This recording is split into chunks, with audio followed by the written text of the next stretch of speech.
الجيش المصري يعني يقوم بغلق المنافذ المؤدية إلى القاهرة في جمعة الخلاص كما يطلق عليها المصريون، أن هذه الجمعة ستكون جمعة الخلاص من نظام مبارك وأعوانه، كما يعني نرى في هذه الصورة يعني أعداد، وما زلنا في الصباح الباكر، أعداد كبيرة من السيارات يعني التي تصطف على جانب الطريق تنتظر يعني السماح لها بالمرور، ولكن لا يبدو أن في الأفق يعني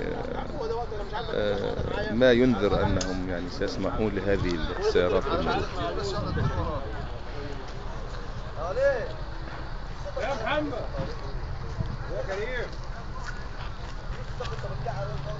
ايه بصور العجله ولا بتصورني؟ ايوه صور عشان اعرف الصوره. لا ما كنتش في الجسيم. استناكم هناك فيهم الصور.